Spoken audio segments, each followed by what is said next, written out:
everybody, happy Sunday. I hope that wherever you are and whatever you are doing, you are safe and you are with people who care about you. I'm not wearing a jumper today. I'm not wearing a coat today. That's because it's ridiculously warm here.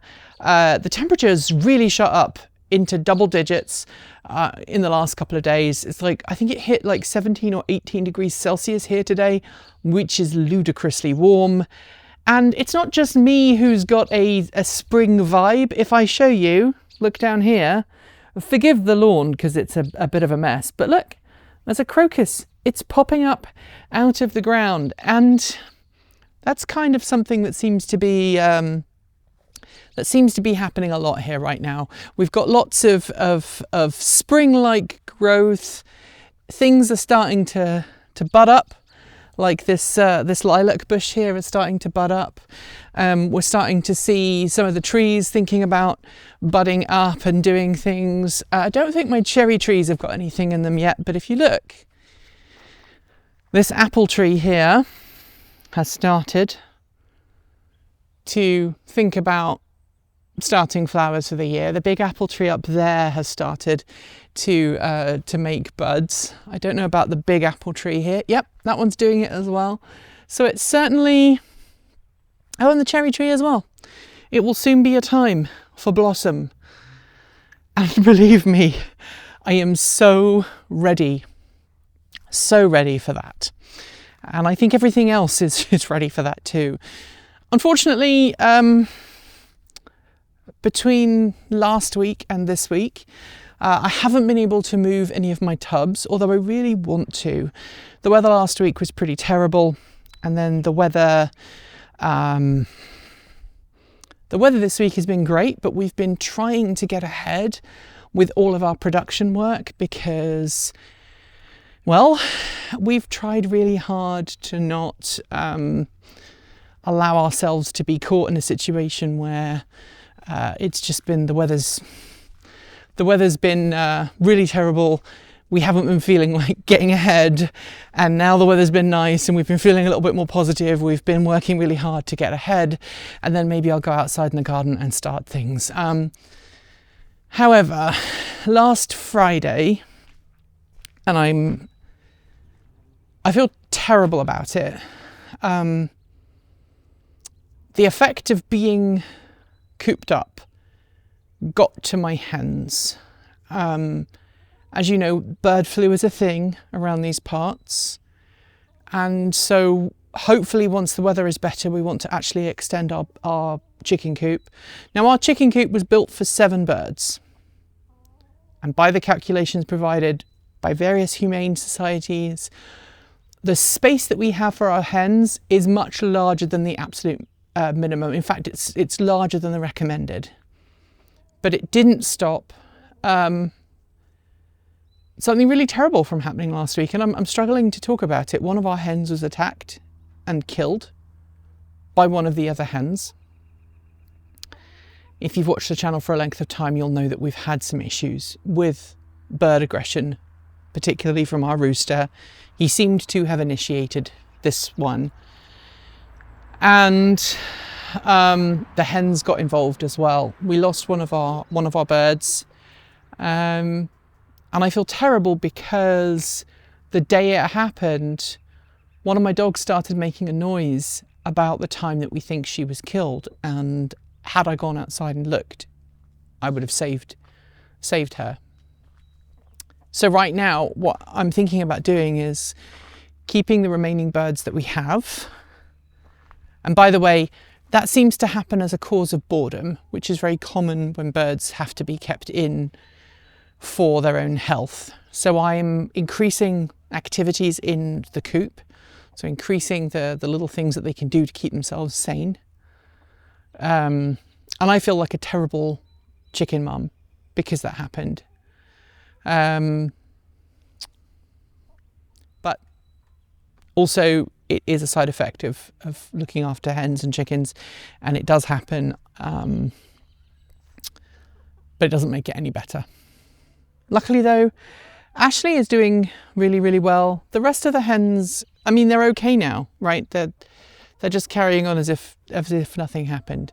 But it's a horrible feeling to think that those things happened and I wasn't able to help and I wasn't able to address it or fix it. And that just makes me feel really poop. Over here, with all of the moisture that we've had, I can now finally, hopefully, start to get in and remove all of the plants from last year. Obviously, my sprouts took a lot longer to grow than I thought, so I'm going to start my sprouts off early this year. I don't have any garlic poking up here yet, although now the temperatures have come back up and I think we're out of the woods with cold. At least certainly the predicted weather forecast through to the middle of March looks like we're going to have quite warm weather. I can really start getting out here and start picking stuff up. I'm curious as to what people think I should do when it comes to my garlic, my volunteer garlic from last year. I talked about this last week. We have volunteer garlic here, and I was going to use that for something else this year. But I would love to know if you think I should just let the garlic grow, and if so, have you done that in the past and had success? In terms of my cuttings for my box hedge, these guys are doing incredibly well. So these are box hedge cuttings that I took, greenwood cuttings from last year, and they are still happy and growing. So I cannot really complain. We've got some new growth there. This is because I want to grow my own hedgerow. We did have some hedge that we put in last year or the year before. People keep driving over it, and not us, obviously delivery drivers and stuff. So I wanted to grow some more hedgerows. So I actually have a proper hedgerow there because I would like our driveway to be a little bit more secluded and protected from the road. So if you have any experience of that, let me know. Obviously, the other thing that I need to do this week, now that spring feels like it's finally coming, is get in the greenhouse and do a bit of tidying. So I've got to obviously clean up all of this, make sure I get rid of all of that final bits of straw that we used over the winter, and then I'll go and get some fresh compost and put in. Now the fresh compost will obviously raise the level up a bit, but as you can see it has sunk a little bit, and that's normal, obviously, as the soil subsides and just settles. So I'll need to take care of that. In here right now it's lovely and warm.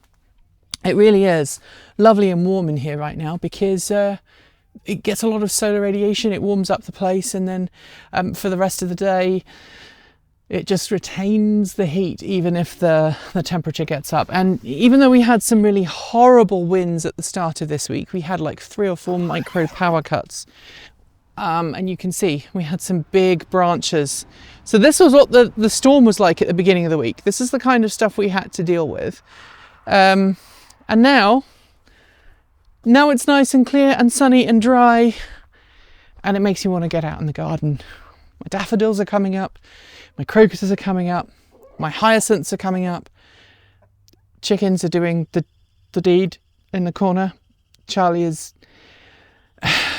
doing what boys do. Not a fan of boys on the best of days. He hasn't really helped me there. Anyway, tell me what's going on in your garden, what you are doing, how you are preparing for spring if you are in the northern hemisphere, and if you're in the southern hemisphere, tell me about your harvest.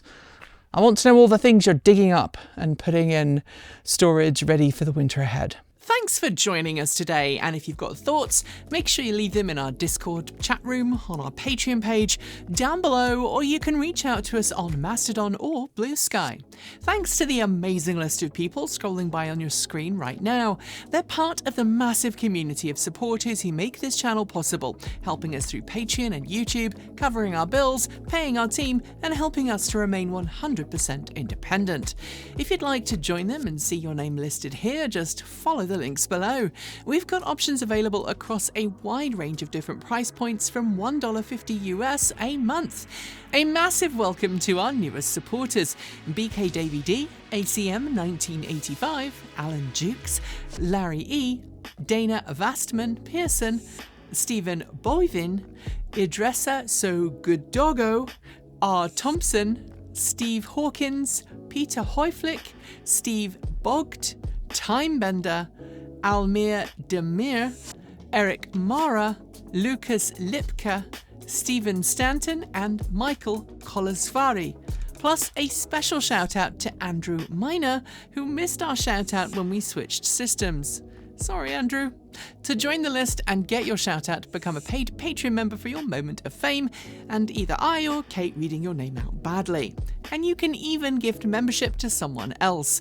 If you'd like to support us with a one-off donation, you'll find links below to make Ko-fi and Bitcoin donations, and we even have a good old-fashioned PO box you can reach us at for the time being. Address you'll find below. You'll also find links to our swag store, and if you are someone who has to shop on Amazon, please consider using our affiliate link so we get commission, not Jeff Bezos. So we can continue to focus on making our content even better and reduce producer burnout. We're being a little freer with our release days, but plan on dropping new content every Tuesday, Thursday and Saturday on our main channel, plus something over on Sunday on Transport Evolved Take 2.